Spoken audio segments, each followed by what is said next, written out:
हुन्छ सबैजनालाई क्रिस्ट येशूको नाममा जय होस्। आशा छ तपाईँहरू सबैजना सन्चै हुनुहुन्छ होला भनेर के भनौँ, जाडो भइरहेछ सबैजनालाई, अनि पानी परेको यस्तै छ। अनि धन्यवाद सञ्चालिका ज्यूलाई अनि तपाईँहरूलाई फेरि पनि यो सुन्दर समय यसरी वचन बोल्ने समय दिनुभएको निम्ति। अनि सर्वप्रथम त परमेश्वरलाई धन्यवाद होस् उहाँले यो समय दिनुभएको निम्ति। हुन्छ, ओके हाम्रो स्लाइडमा जाउँ। हुन्छ, तपाईँहरू सबैजनालाई वचनमा स्वागत छ। हामी वचन सुरु गर्नेछौँ, तर वचनमा जानुभन्दा अगाडि तपाईँहरू माझमा एउटा केही प्रश्न गर्नु मन लाग्यो। प्रश्न त के छ भन्दाखेरि, यदि तपाईँ राजा हुनुभयो अरे भने के तपाईँहरू अब कसैको डर मान्नुहुन्छ होला त? यो चाहिँ कस्तो कुरा भन्दाखेरि, फेरि यहाँ कतिजना फेमिनिस्टहरू पनि हुनुहुन्छ होला, भन्नाले महिलावादी हुनुहुन्छ। भन्नाले यदि तपाईँ राजा अथवा रानी अथवा भनौँ राजकुमारी अथवा राजकुमार अथवा राजा कुनै देशको अथवा कुनै ठाउँको हुनुभयो अरे भन्यो भने हुनुभयो भने तपाईँहरूलाई कसैको डर लाग्छ होला त? कसै कुराको डर हुन्छ त? हुँदैन नि त, होइन? तपाईँ राजा हो, कुनै ठाउँको राजा हुनुहुन्छ भने तपाईँले जे गर्न मन लाग्यो त्यही गर्न सक्नुहुन्छ नि त। तपाईँसँग त्यो अधिकार हुन्छ। अझै त्यति मात्रै नभएर तपाईँको मुखको बोलेको बोलीहरू चाहिँ कानुनको रूपमा आउँदछ क्या। राजा रानी हुनु अथवा कुनै देशको हुँदा त्यस्तो हुन्छ नि त, होइन? भनेपछि कुरा बुझ्यो भने त राजा रानीहरूलाई केही कुराको डर हुन्छ त? हुँदैन नि त, डरै हुँदैन नि त उनीहरूलाई। अनि त्यही भएको कारणले तपाईँ हामीले नेपाल देशमा हामीले हेऱ्यो भने, हाम्रो इतिहास हेऱ्यो भने कति राजाहरू छन् जो चाहिँ राम्रो छन्, हामीले पाएका छौँ। तर कति राजाहरू यस्तो व्यक्तिहरू पायौँ कि जुन राजाले देशलाई उन्नति नभएर उल्टै दुर्गतितिर पुर्याएको छ क्या। किनभने राजाको कुराले, एउटा राजाले त्यतिसम्मको अधिकार हुन्छ जुन कुरा तपाईँ हामीले देखिरहेका छौँ। त्यस्तै के बाइबलले हामीलाई त्यस्तै राजाको बारेमा बताउँछ त? हामी अर्को स्लाइडमा जानेछौँ। त्यस्तै के आज हामीलाई राजाको बारेमा, बाइबलले हामीलाई राजाको बारेमा चाहिँ त्यस्तै कुरा बताउँछ त? अनि त्यो कुरा चाहिँ आज हामी तपाईँहरूसँग बाइबल छ नै होला, यदि छैन भने पनि केही छैन, तपाईँहरू मसँगै पठाइदिनु होला। व्यवस्थाको पुस्तक 17 अध्यायको हामी 14 पददेखि 20 पदबाट हामी हेर्नेछौँ। मैले तपाईँहरूको माझमा फेरि रिपिट गरेँ। व्यवस्थाको पुस्तक, पुरानो करारको व्यवस्थाको पुस्तक 17 अध्यायको 14 देखि 20 पदमा हामी हेर्नेछौँ। आशा छ तपाईँहरूले पठाइसक्नु भएको छ। अनि जहाँबाट हामी हेर्नेछौँ, जहाँ चाहिँ यस्तो लेखिएको छ, यदि तपाईँहरूसँग बाइबल छैन भने तपाईँले यहाँ पावर पोइन्टमा नि हेर्न सक्नुहुन्छ। अलिअलि अक्षर नदेख्न सक्छ सानो भएर, तर तपाईँसँग बाइबल छ भने म आशा गर्दछु। यहाँ यस्तो लेखिएको छ, म तपाईँहरूको माझमा 14, 15हरू पढ्ने छुइनँ, म तपाईँहरूको माझमा 18 पद पढ्नेछु। यहाँ यस्तो लेखिएको छ, जब तिनीहरू आफ्नो सिंहासनमा बस्नेछन्, जब तिनी आफ्नो सिंहासनमा बस्छन्, तब पुजारीहरू जो लेवी हुन् तिनीसित भएको व्यवस्थाको एक प्रति नक्कल एउटा पुस्तकमा तिनले उतारुन्। त्यस व्यवस्थाका सबै कुरा, ती व्यवस्था विधिहरू होसियार साथ पालना गर्नलाई सो पुस्तक तिनीसँग रहोस् र तिनले आजीवन सधैँ पढुन्, ताकि तिनले परमप्रभु आफ्ना परमेश्वरको डर मान्न सिकुन्। तिनले आफैलाई आफ्ना दाजुभाइहरूभन्दा शेष नठानुन् र व्यवस्थाबाट तर्केर दाहिने वा देब्रे नलागुन्। यसरी तिनी र तिनका सन्तानले लामो समयसम्म इजरायलमा तिनीहरूको राज्यमाथि शासन गर्नेछ। आमेन। यो परमेश्वरको वचन हो। परमेश्वरलाई धन्यवाद। यो पदमा तपाईँले हेर्नुभयो भने यहाँ राजाको बारेमा कुरा गरेको छ, राजा कस्तो खालको हुनुपर्छ भनेर। अनि त्यही कुरामा आधारित हामी अहिले हेर्नेछौँ। तर मैले आज तपाईँहरूको माझमा यो वचन ल्याउनुको कारण चाहिँ अस्ति भर्खर गत हप्ता भर्खरै हाम्रो यहाँ पास्टर अभिषेक भयो र हाम्रो अहिले माझमा पास्टर अर्जुन दाई भन्छु म, र उहाँ हुनुहुन्छ। त्यसरी उहाँ हाम्रो यहाँ पास्टरको रूपमा अभिषेक हुनुभएको छ। अनि उहाँलाई मात्रै होइन, हामी सबैलाई यो वचन लागु हुन्छ, अगुवा विषय हरेकलाई, कि परमेश्वरले राजा जस्तो व्यक्तिलाई छान्दा त कस्तो खालको छान्नुहुन्थ्यो रहेछ त। अनि अब उहाँ पास्टर हुनुहुन्छ, अनि अरूहरू पनि छौँ हामी, अगुवाहरू, लिडरहरू, विश्वासीहरू छौँ। के हामी कस्तो खालको जिउनुपर्छ त भन्ने बारेमा आज हामी वचन हेर्नेछौँ। अनि आजको वचनको विषय चाहिँ साइडमा चेक गरिदिनु होला, व्यवस्थामा रहनु। अनि व्यवस्था भन्ने बित्तिकै तपाईँले फेरि पुरानो कुरा मात्रै नसोच्नु होला, हामी यो बारेमा अझै व्याख्या गर्नेछौँ। आजको वचनको विषय रहेको छ व्यवस्थामा रहनु। अनि मुख्य विषय म तपाईँहरूको माझमा पढेँ। आजको वचनको मुख्य विषय यसो रहेको छ, किनकि परमप्रभु राजाहरूका राजा हुनुहुन्छ, हामी सबैजना उहाँको व्यवस्थामा रहनै पर्छ। म एकचोटि फेरि रिपिट गरेँ, किनकि परमप्रभु राजाहरूका राजा हुनुहुन्छ, हामी सबैजना उहाँको व्यवस्थामा रहनै पर्छ। अनि यो विषयमा आज हामी वचन सुन्नेछौँ। अनि त्यसमा हामी 3वटा बुँदा हेर्नेछौँ। पहिलो रहेको छ, अर्को साइडमा जानु होला, पहिलो रहेको छ व्यवस्थालाई उतार्नु। दोस्रो, अर्को साइडमा दोस्रो रहेको छ सधैँ पढ्नु नै पर्छ। अर्को तेस्रोमा हामी जानेछौँ। र तेस्रोमा रहेको छ होसियारी साथ पालना गर्नै पर्दछ। अनि यो 3वटा बुँदामा लिएर आज हामी यो वचनलाई बुझ्ने कोसिस गर्नेछौँ। अनि त्योभन्दा अगाडि तपाईँहरूलाई वचनमा लानुभन्दा अगाडि यो व्यवस्थाको पुस्तक जुनबाट हामी वचन हेर्दैछौँ त्यसको पुस्तकको बारेमा त केही न केही त बुझ्नु पऱ्यो नि त। हामी पुस्तकको परिचय अलिकति केही हदसम्म बुझ्दैछौँ। अर्को स्लाइडमा त यो व्यवस्थाको पुस्तक चाहिँ तपाईँले यदि हेर्नुभयो भने, खोज्नुभयो भने चाहिँ व्यवस्थाको पुस्तक चाहिँ अरू कसैले नभएर मोसाले लेखेको पुस्तक भनेर तपाईँले पाउनुहुन्छ। इभन अझै तपाईँले हेर्नुभयो भने यसलाई व्यवस्थाको पुस्तकहरूलाई उत्पत्ति, प्रस्थान, लेवी, गन्ती, व्यवस्था, यसलाई 5 मोसाको पुस्तक भनेर पनि भन्ने गरिन्छ। नाम चाहिँ त्यो टाइटल दिइन्छ। अनि यो व्यवस्थाको पुस्तक भनेर हामीले बुझ्न पाउँछौँ। अनि त्यही मध्ये चाहिँ हाम्रो यो अहिले व्यवस्थाको पुस्तक रहेको छ। अनि यो व्यवस्थाको पुस्तक चाहिँ कहिले लेखिएको थियो भन्दा नि यो व्यवस्थाको पुस्तकमा अहिले भएको घटना चाहिँ के बेलाको भन्दाखेरि जब इजरायलीहरू 40 वर्ष लाएर मिश्र देशदेखि इजरायल कनान देश प्रतिज्ञाको देशमा उनीहरू हिँडिरहेको अवस्थामा जब उनीहरू कनान देशको नजिकै पुग्छन् त्यो बेला अझै हेर्नुभयो भने तपाईँले यो व्यवस्थाको पुस्तकको पहिलो अध्यायहरूमा हेर्नुभयो भने तपाईँले पाउनुहुन्छ कि कति समय भनेर पनि तोकेको तपाईँले पाउनुहुन्छ कि 40 वर्ष 11 महिनाको पहिलो दिनमा पुगेपछिको। अनि त्यो पछि मोसाले व्यवस्था फेरि भनेको है। किनभने तपाईँले व्यवस्थाको पुस्तकलाई इङ्ग्लिसमा अनि यसको ग्रिकमा हेर्नुभयो भने ड्युटो भनेर पाउनुहुन्छ। ड्युटो मिन्स व्यवस्थालाई फेरि भनेको, दोस्रो व्यवस्था भन्ने जस्तो हुन्छ। तर दोस्रो व्यवस्था होइन यो व्यवस्था। पहिले पनि तपाईँले प्रसङ्गको पुस्तकको 20 अध्यायमा गयो भने 10 आज्ञाहरू सबै नियमहरू पहिल्यै दिइसकेको थियो। तर जब इजरायलीहरू यात्रामा थिए 40 वर्ष बितेको छ। 40 वर्षभन्दा अगाडिको जो 20 वर्ष थियो 40 वर्षपछि 60 वर्ष भएको छ यो यात्रामा। अनि तपाईँले सोच्नै सक्नुहुन्छ कि जो 40 थियो त्यो व्यक्ति अहिले 80 वर्ष भएको छ। अनि जो त 1 वर्ष पनि थिएन, 1 वर्ष थियो त्यो व्यक्ति 40 वर्ष भएको छ क्या। भनेपछि यहाँ जेनेरेसन ग्याप छ, यहाँ पुस्ताको ग्याप छ, यहाँ धेरै फरक छ। कति कुरा भनेको कुरा कति अहिलेको नयाँ पुस्तालाई थाहा छैन। अनि यही कुरा चाहिँ व्यवस्था फेरि पनि मोसाले इजरायलीहरूलाई भन्दैछ, प्रचार गरेको रूपमा भन्दैछ।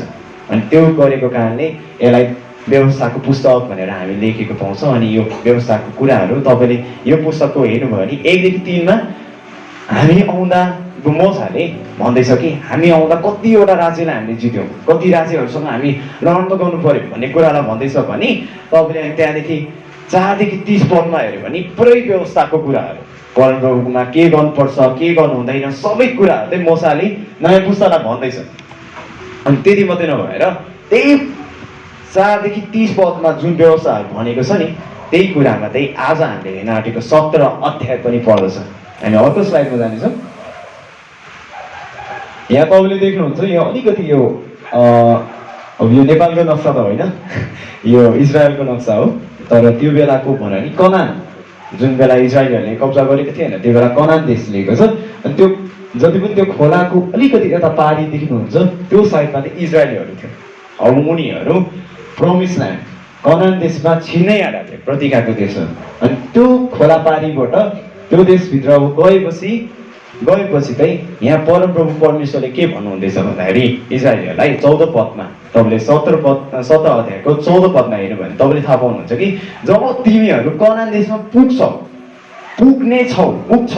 पुगेको छैन उनीहरू पुग्छौ तब तिमीहरूले अन्य जातिहरू चाहिँ अरूहरू चाहिँ जब उनीहरूले कब्जा गरिसक्छ नि कब्जा गरेको छैन तर जब उनीहरूले यो पुरै देश कब्जा गरिसक्छ अनि त्यो गरिसकेपछि चाहिँ भविष्यमा उनीहरूले राजा खोज्नेछ अन्य जातिहरू जस्तै तपाईँ हामी यहाँ 5 जनाको टोली छौँ भने कहीँ जाँदैछौँ भने तपाईँहरूको 5 जनाको टोलीमा एकजना तपाईँले कप्तान बनाएकै हुन्छ क्या यहाँ त अब सङ्ख्या नै कति छ इजरायलीहरू उनीहरू जब यो देशमा पुग्नेछ नि उनीहरूले राजा खोज्नेछ भन्ने कुरा उहाँले भन्नुभएको छ राजा मागेको छैन उनीहरूले अहिले तर पनि उहाँले भन्नुभएको छ कि तिमीहरूले माग्नेछौ अनि जसको कारणले यदि तपाईँले पहिलो सामुएलको 8:5 पदमा हेर्नुभयो भने इजरायलीहरूले सामुएल अगमवक्ता कहाँ आएर भन्दैछ हामीलाई राजा चाहियो भनेर पुरै उफ्रेको गरेको घटनालाई तपाईँले पाउनुहुन्छ त्यो भनेको धेरै पछि हो तर परमप्रभु परमेश्वरले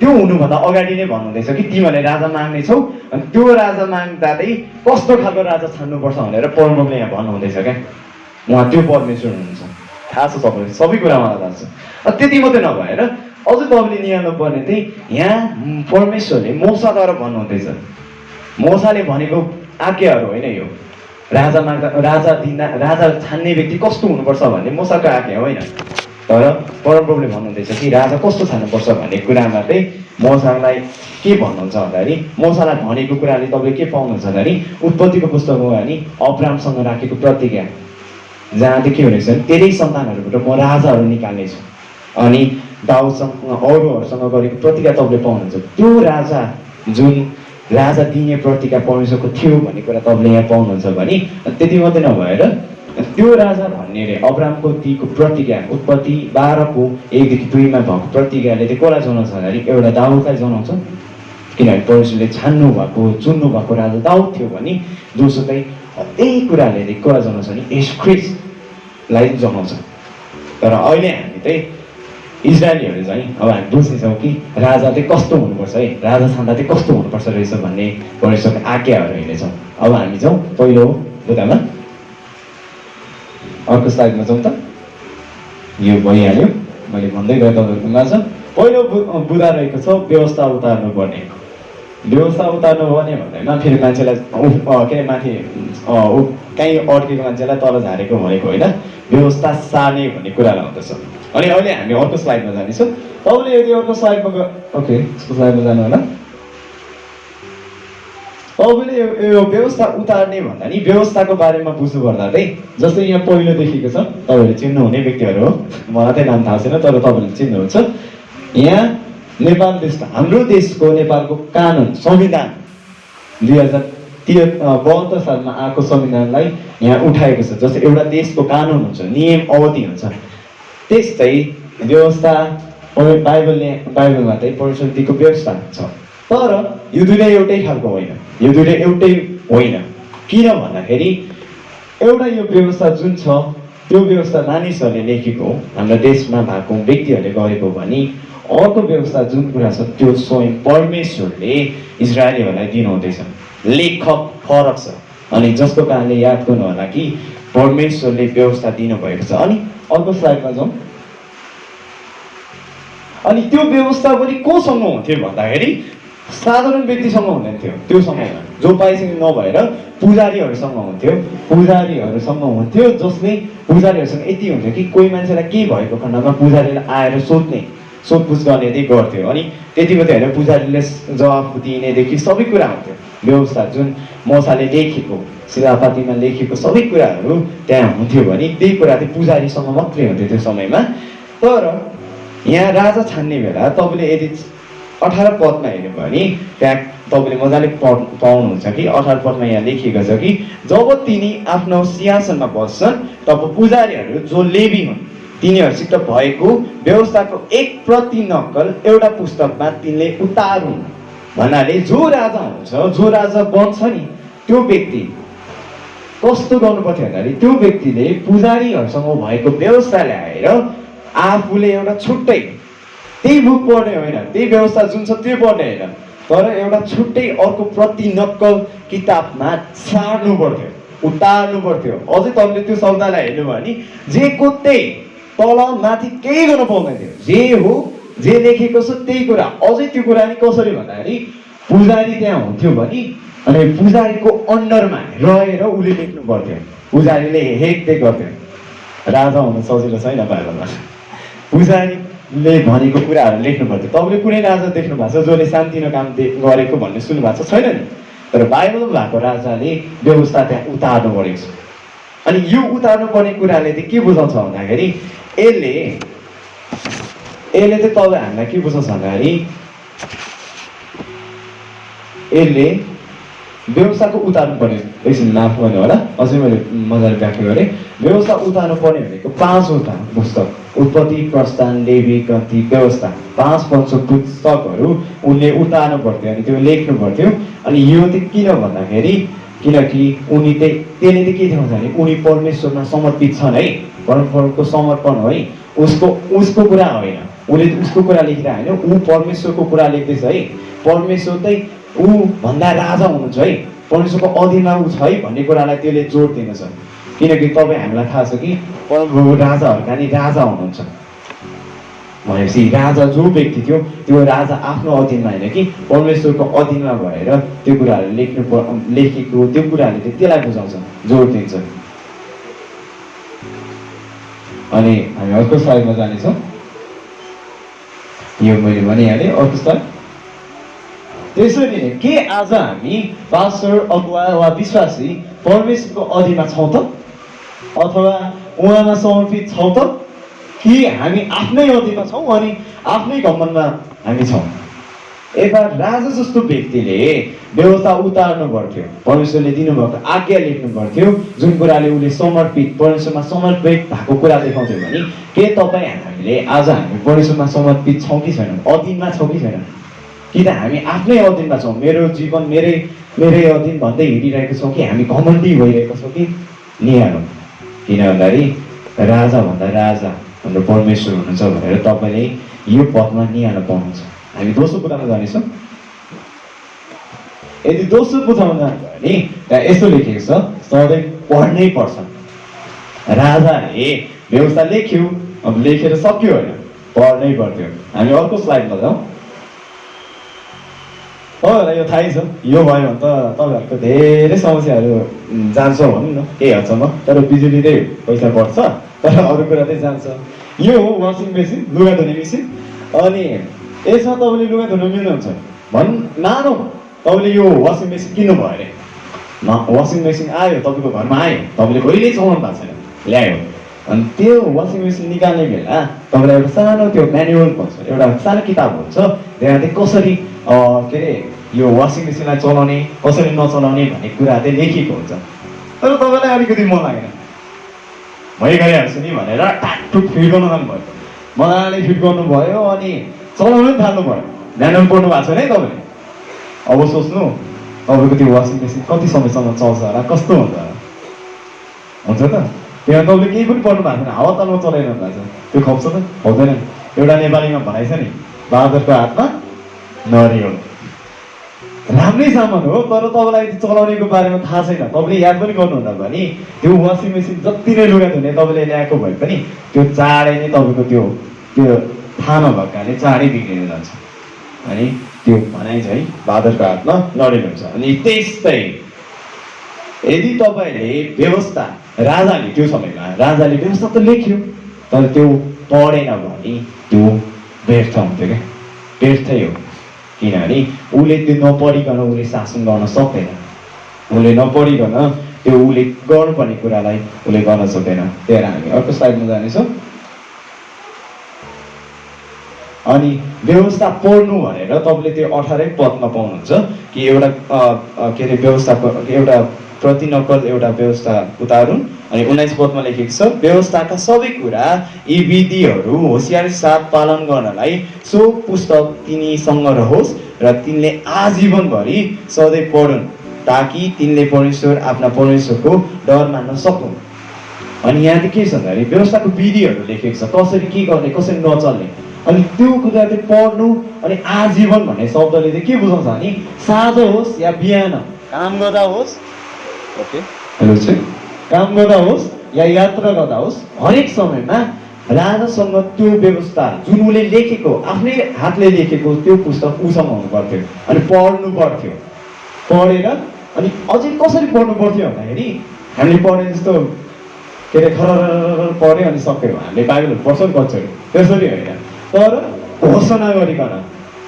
किन भन्दाखेरि घोषणा गरिकन अझ के भनेको छ ठुलो स्वरमा पढ्नु पर्थ्यो भनेको छ क्या, त्यो शब्दले त्यो बुझाउँछ।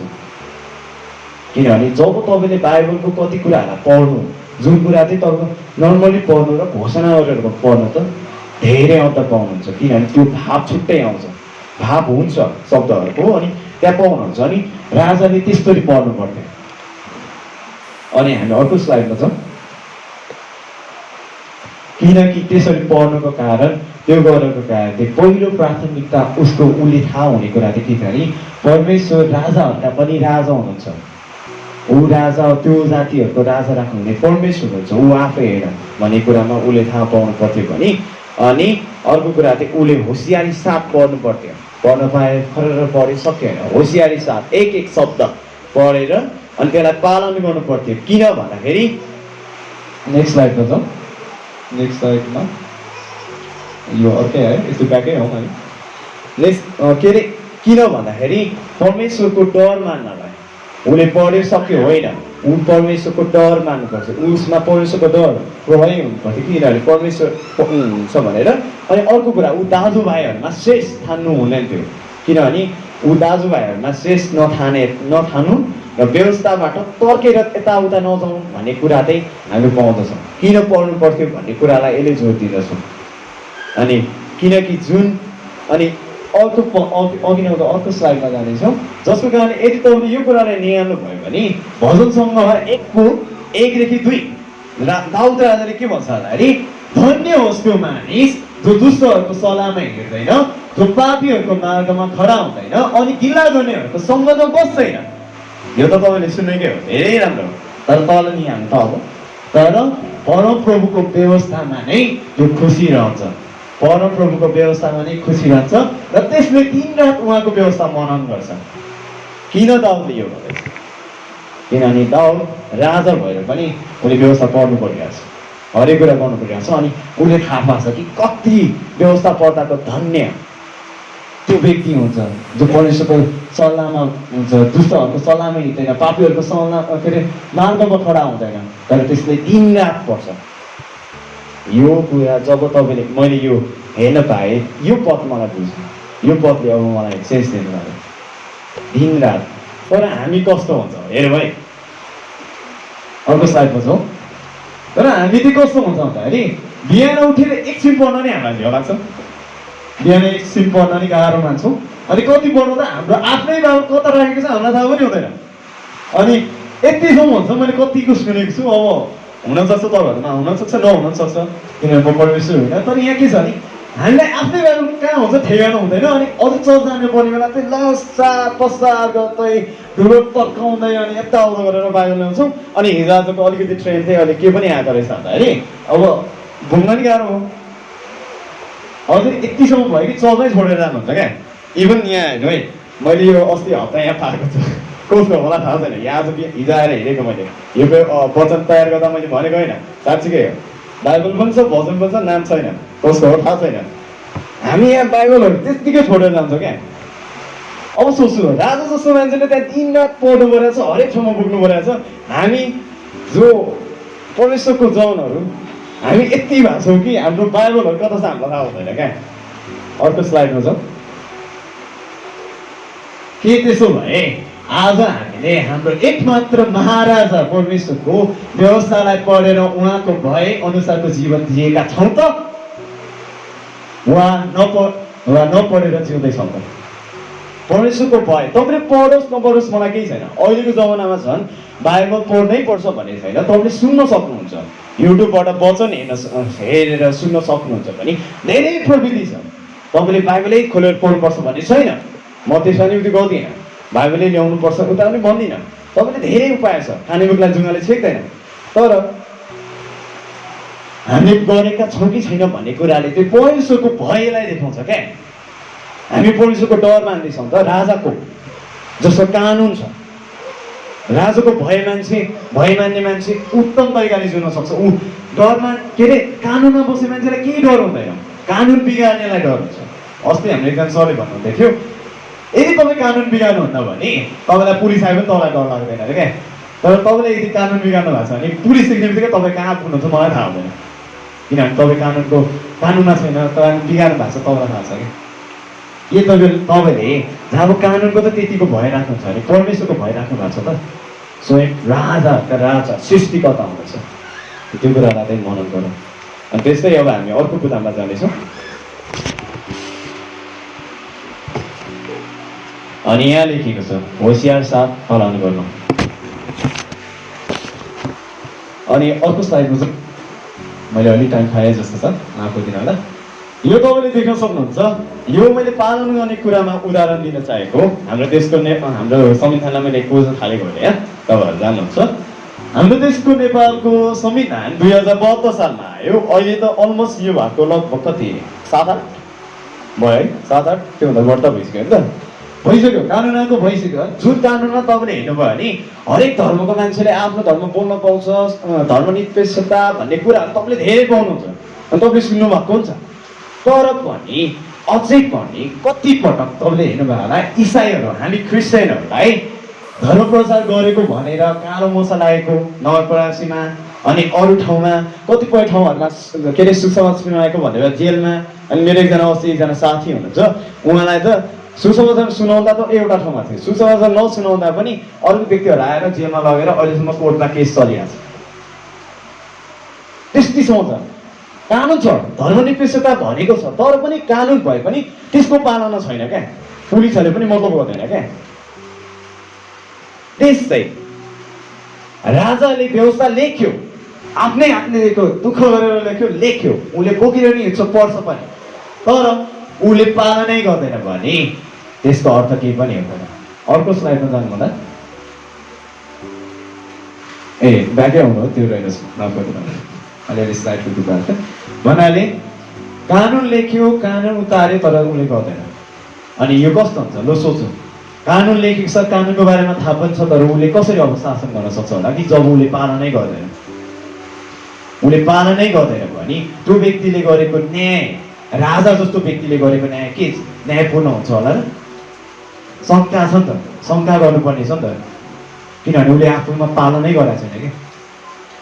त्यस्तै अनि अझै के छ भन्दाखेरि यो पालना गर्नुपर्ने कुराले किन यसमा जोड दिएको छ भन्दाखेरि तपाईँले 16 पदहरू अनि त्योभन्दा 14 पदहरूमा हेऱ्यो भने 14 पदमा त आफ्नै व्यक्तिहरू राजा छान्ने बेला के अरे आफ्नै दाजुभाइहरूबाट एक हुनुपर्छ।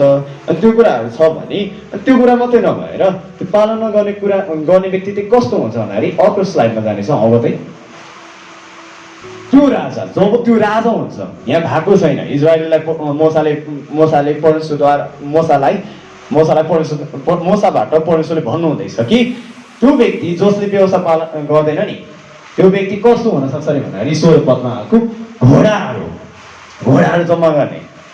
राजा त भइहाल्यो, घोडा त चाहियो। अझै के भन्छ रथहरू, यहाँ मैले रथको चित्र ल्याउन खोजेको ल्याउँदै पाउँदै बाहिर घोडाहरू जम्मा गर्ने नहोस्, जसले मिश्र देश जुन 40 वर्षसम्मको त्यो यात्राबाट बल्ल आउँदैछ त्यही देशमा नफर्काओस् भनेको छ क्या। किनभने त्यो देशमा चाहिँ घोडाहरूको रथहरू धेरै राम्रो पाउँथ्यो भन्ने कुरा पनि छ। यदि तपाईँले व्याकरण हेर्नुभयो भने त्यहाँबाट नल्याओस्, त्यहाँ नफर्काओस् भन्ने कुरालाई बुझाउँछ, अलिअलि बुझाउँछ भने त्यसको अझै म पछि जानेछु। अनि अर्को शब्द गयो भने पत्नीहरू नथुपारोस्, त्यो राजाले पत्नीहरू नथुपारोस्। अनि अर्कोमा गयो भने सुन चाँदी नथुपारोस्, त्यो राजाले। तर अनि यो भनेको कारण के छ भने अहिले यसमा हेर्दैछौँ। तर तपाईँले बाइबलमा हेर्नु भयो भने दाउदले पनि थुपारेको छ अलिअलि। झन् सोलोमन कसरी बोल्नुहुन्छ, सोलोमनले त रथ पनि यति धेरै किनेको छ, रथ पनि यति थुपारेको छ, त्यो नि मिश्र देशबाटै ल्याएको छ। अनि अर्को भनेको सोलोमन राजाले पत्नीहरू कति थियो तपाईँलाई थाहा होला, बाइबलकै सबैभन्दा धेरै पत्नी भएको राजा नै सोलोमन। बुद्धि त थियो तर पनि उसको पत्नी धेरै थियो। उसको लगभग 700 जति पत्नी होला र 300 जति उपपत्नी होला। होला भन्दैछु, अलिअलि म झुकिरहेको छु, त्यही भएर। तर हजार हो, टोटल 1000 थियो। अनि अर्को सुन चाँदी उसकोमा कति टन आउँथ्यो तपाईँलाई थाहा छ? तपाईँले यदि दोस्रो राजा त्योहरूमा हेर्नुभयो भने पहिलो राजाको 10 देखि 14 देखि 22 पदमा हेर्नुभयो भने पठाउनु पर्दैन, तपाईँले पाउनुहुन्छ कि हरेक वर्ष नि सोलोमन राजाको दरबारमा कति सुन आउँथ्यो अरे भन्दाखेरि 23 टन सुनको तौले 23 टनको सुनहरू वर्षौँ नि आउँथ्यो त्यो समयको। जो पनि आयो भेटाउँदा उसको सुन यति धेरै आउँथ्यो क्या। अनि राजा हुँदैमा सुन ल्याउँदैमा ठुलो कुरा होइन, सुन हुन्छ। राजा हुँदैमा घोडा नल्याउनु हुँदैन, हुन्छ। पत्नी नहुँदैन, एउटा त हुन्छ। तर यहाँ यति धेरै छ। अनि किन भन्दाखेरि हामी अर्को सायद अलिकति जानेछौँ, अब त तल आउनेछ हेर है। घोडाहरूले चाहिँ के बुझाउँथ्यो भन्दाखेरि घोडाहरूले सैनिक शक्तिमा भर गरेको बुझाउँथ्यो क्या। उसले परमेश्वरमा भर गरेको होइन, परमेश्वरको व्यवस्थामा भर गरे होइन कि उसले सैनिक शक्तिमा मसँग यति सेनाहरू छ है, म यति गर्न सक्छु है भन्ने कुरामा परमेश्वरमा आएन भए त्यही गर्थ्यो। भनी पत्नीहरूको कुराले चाहिँ राजनीतिक सोलोमनकै जीवनमा पाउनुहुन्छ। मिश्र देशसँगको सम्बन्ध बार्नलाई मिश्र देशको के अरे राजकुमारीसँग बिहे गरेको छ भने अरू देशसँग यसरी टाक टाक टाक बिहे गरेको छ। त्यसले चाहिँ राजनीतिकलाई बुझाउँथ्यो के होला नि, म परमेश्वरको भयमा मान्नु पर्दैन, म सबैसँग मिलेर बस्छु नि भन्ने कुरामा राजनीति गर्दैछ। अनि त्यो कुराले चाहिँ के भएको छ भन्दाखेरि अनि अर्को हाम्रो अनि सुन थुपार्नेले मसँग आर्थिक सोच छँदैछ नि, म धनी छु नि, मलाई के को डर हुनु पर्यो भन्ने कुरालाई बुझाउँछ। अनि याद गर्नु है, सैनिक शक्तिले आफ्नो मेरो सैन्यहरूमा भनेर व्यक्तिहरूमा बल देखाइरहेछ भने राजनीतिको कुरा पापमा चाहिँ कसरी आउँछ भन्दाखेरि त्यही पत्नीले सोलोमनको त्यही पत्नी जो सोलोमन बुद्धिमानी राजा भनेर बुझिन्छ भने त्यो बुद्धिमानी राजा पनि त्यही पत्नीहरूको कारणले प्रभुबाट तर्केर गएर मूर्ति पूजा गर्ने भएको छ क्या। मन बदलिएको छ क्या मूर्ति पूजा। किन अरूसँग व्यवहार गर्नु हुँदैन भन्ने कुरा चाहिँ सोलोमन एकजना उदाहरण हो। अनि सुन चाँदी थुपार्ने त तपाईँहरूले जान्नै भइहाल्छ। अब हामी अर्को स्लाइडमा जाउँ। किनकि अनि अर्को कुरा चाहिँ के छ भने सुन चाँदीको कुरामा चाहिँ किनकि बाइबलमा कसैले धन सम्पत्ति पाउँदैमा अथवा आर्थिक रूपमा आशिष पाउँदैमा त्यो व्यक्ति चाहिँ परमेश्वरमा आज्ञाकारी हुन्छ भन्ने हुँदैन कि। यदि तपाईँले कसै व्यक्तिहरूलाई हामीले देख्छ नि यो व्यक्तिले त यो गरिरहेछ त्यो व्यक्तिले त्यो गरिरहेछ, माफ गर्नु होला। यदि कुनै व्यक्तिसँग तपाईँले धन सम्पत्ति देखिरहनु भएको छ, कुनै व्यक्ति आत्मिकमा धेरै राम्रो भएको देख्नुहुन्छ भने त्यहाँ धेरै गाह्रो हुन्छ कि त्यो व्यक्ति परमेश्वरमा आज्ञाकारी छ भन्न तपाईँले मैले सक्दैनौँ क्या। किनभने तपाईँले हृदय हेर्न सक्नुहुन्न, हृदय हेर्ने परमेश्वर हुनुहुन्छ। आज्ञाकारी हुन्छ भन्ने कसैलाई थाहा हुँदैन।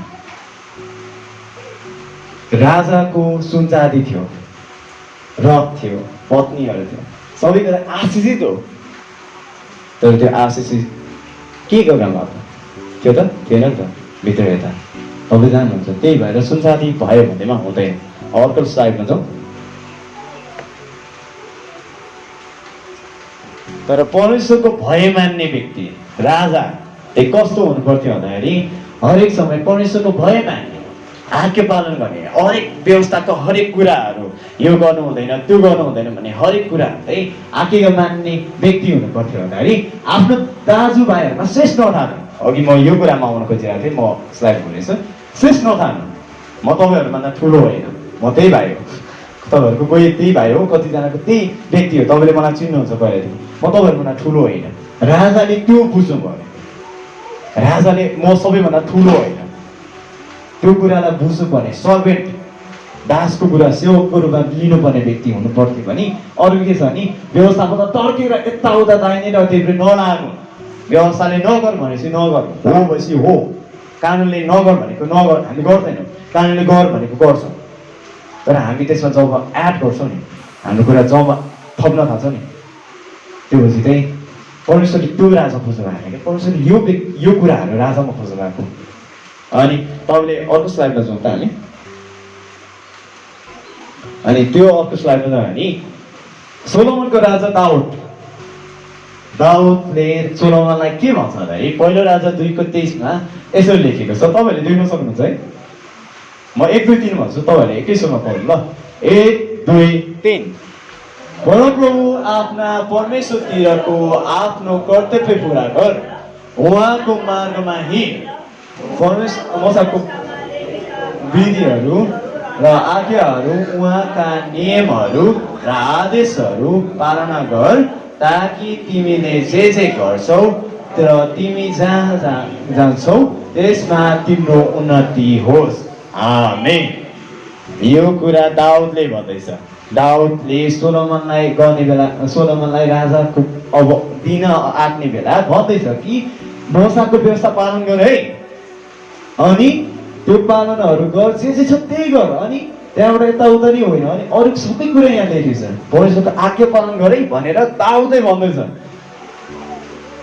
यो कुरा सुन्दा त तपाईँलाई मक्कै भयो होला कि दाउद आमामा कति अचम्मको व्यक्ति लाग्छ नि होइन, तर दाउद पनि चुकेको छ। हामी नेक्स्ट स्लाइडमा जानेछौँ। त्यस्तो भन्ने व्यक्ति पनि दाउद त्यति बुझेको थिए, तर यो चाहिँ समयको अन्तर हो है। समय यो धेरै पछि हो भने धेरै अगाडिको त्यो दाउदले किन भन्दैछ भन्दाखेरि दाउद पनि यति बुझ्ने भयो भने दाउद पनि पापमा परेको थियो क्या। अर्काको बुढीसँग पापमा परेको, बेसेबासँगको पाप गरेको दाउदको घटना तपाईँहरूलाई थाहै छ। दाउद त्यस्तो थियो। दाउद पनि ठिक थिएन। दाउद पनि कहीँबाट ठिक भएको राजा होइन। त्यसको मतलब चाहिँ कुनै राजा पर्फेक्ट छैन। हामी कुनै लिडरहरू, कोही विश्वासीहरू, हरेक व्यक्तिहरू कोही पनि पर्फेक्ट छैन। नेक्स्ट स्लाइड जाउँ। केवल चाहिँ को हुनुहुन्छ भन्दाखेरि येशू ख्रीष्ट मात्र अथवा व्यवस्थाले मागेको राजा हुनुहुन्छ क्या। येशू ख्रीष्ट जस्तो अहिलेसम्म कुनै राजा आएको छैन, न उहाँ जस्तो कोही पनि हुन्छ नै। येशू ख्रीष्ट मात्रै व्यवस्थाले भनेको हरेक कुरामा पुरा भएको छ। अनि जुन कुराको बारेमा तपाईँले हेर्नुभयो भने फिलिपी 2:5देखि पदहरूमा तपाईँले पाउनुहुन्छ कि येशू ख्रीष्ट कस्तो हुनुहुन्थ्यो, कस्तो भइकन पनि उहाँ गिर्नु भयो। यो अघि भनेको कुराहरू एउटा राजामा हुनुपर्ने कुराहरू तपाईँले येशू ख्रीष्टमा पाउनुहुन्छ। अनि अझै तल आउनुभयो भने परमेश्वरले अब्राहम दाउदसँग गर्नुभएको प्रतिज्ञामा गर्नुभएको राजा येशू ख्रीष्ट हुनुहुन्छ क्या। इभन राजा पनि पर्खिरहेको थियो कि राजा आउनेछ भनेर। मसिहा येशू ख्रीष्ट आउनुहुन्छ जसले हामीलाई छुटकारा दिनुहुन्छ। त्यो राजा येशू ख्रीष्ट हुनुहुन्छ। अनि अझै तल उहाँले, अब यो कुरा तपाईँलाई मैले कति पदहरू मसँग आएको छ तर म भन्दिनँ समयको धेरै कारणले, उहाँले हामीलाई शैतानबाट पापबाट संसारको शासकहरूबाट छुटाउनु भयो। क्रुसमा मरिकन हामीलाई पापबाट छुटाउनु भयो। शैतानको शैतानको अधीनबाट हामीलाई निकालेर उहाँले हामीलाई किन्नु भएको व्यक्तिहरू हामी। नेक्स्ट स्लाइडमा जाउँ। अनि हामी अहिले कसका प्रजा हौँ त? ख्रिस्टलाई पछ्याउने व्यक्तिहरू हामी ख्रिस्टका प्रजाहरू हौँ। अनि तपाईँले यदि ठ्याक्कै 2 कोरिन्थी 5:20 पदमा हेर्नुभयो भने त्यहाँ तपाईँले के पाउनुहुन्छ भन्दाखेरि हामी चाहिँ उहाँका राजदूतहरू हौँ क्या। यहाँ तपाईँले हेर्न सक्नुहुन्छ, यहाँ युके र नेपालको व्यक्तिहरू हुनुहुन्छ जो चाहिँ राजदूतहरू। नेपालको राजदूतले युकेको माइबी लाइक ठ्याक्कै मलाई थाहा छैन, तर तपाईँहरूलाई राजदूतको बारेमा बुझाउनु। राजदूत को हो त भन्दाखेरि त्यो व्यक्तिले आफ्नो देशको प्रतिनिधि गर्छ क्या। प्रतिनिधि गरेर बोल्ने व्यक्ति। अनि त्यो व्यक्ति हो कि राजदूत, त्यो व्यक्ति हो। हामी ख्रिस्टका राजदूतहरू हौँ। आज तपाईँ हामी एक पास्टर मात्रै होइन, अगुवा मात्रै होइन, लिडर मात्रै होइन, हामी सबैजना चाहिँ उहाँको राजदूतहरू हौँ। राजदूतहरू भएपछि राजदूत चाहिँ कस्तो हुन्छ भन्दाखेरि जसलाई परमेश्वरले चुन्नु भएको छ मात्रै होइन कि उहाँ नआउन्जेलसम्म त्यो गवाई दिने व्यक्ति, विटनेस गवाई दिने व्यक्तिलाई परमेश्वर येशू ख्रीष्ट यस्तो हुनुहुन्छ है, हाम्रो राजा यस्तो हुनुहुन्छ भनेर भन्ने व्यक्ति, त्यो राजदूत तपाईँ म। अर्को स्लाइडमा जाउँ। त्यसैले के तपाईँ परमेश्वर जो राजाहरूका पनि राजा हुनुहुन्छ, राजाहरूका पनि राजा हुनुहुन्छ, उहाँको व्यवस्थाको अधीनमा रही होसियारीका साथ पालना, हेलो चाहिँ माइकले धोका दिँदैछ, होसियारीका साथ पालना गर्दै हुनुहुन्छ कि आफ्नै अधीनमा हुनुहुन्छ, त्यो चाहिँ मनन गरौँ। हेलो चाहिँ ठिक छ। हेलो, यो चाहिँ मनन गर्नु। यो कुरा तपाईँले आफै मनन गर्नु, मलाई भन्नु पर्दैन, न कसैलाई भन्नुपर्छ।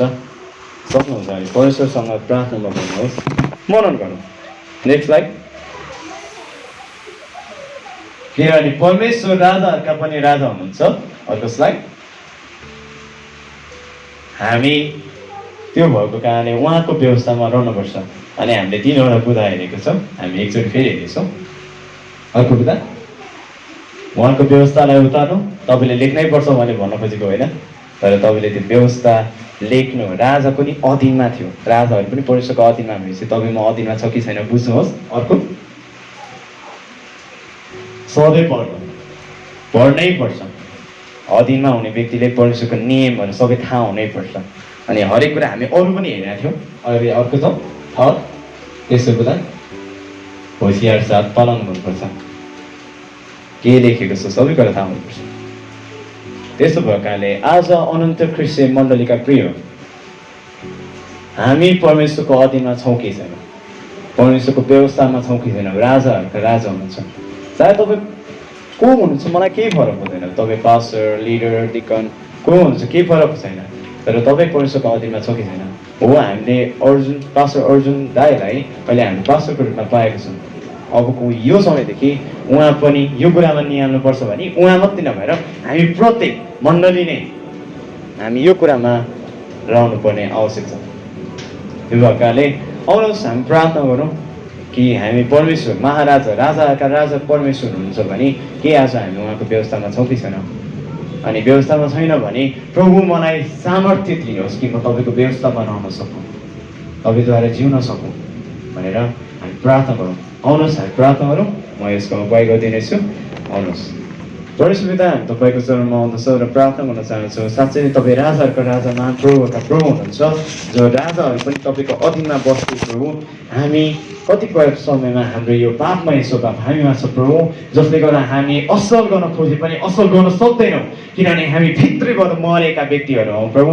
तर तपाईँले 2000 वर्ष अगाडि कलवरीमा मरिकन हामीलाई तपाईँको रगतद्वारा तपाईँ मर्नु भएर हाम्रो लागि बलिदानको कारणले हामीलाई फेरि नयाँ पारी हामीलाई पुनः जीवन पार्नु तपाईँ हुनुहुन्छ, जसले पवित्र आत्मा हामीमा हाल्नुभएको छ।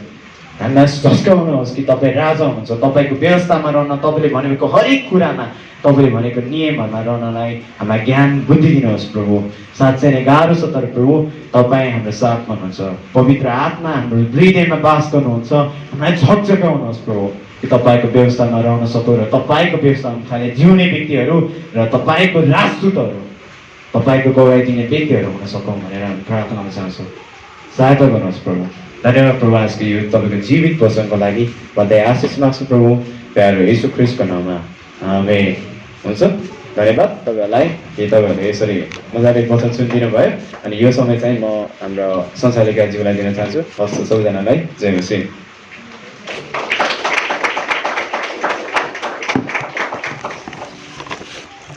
धन्यवाद।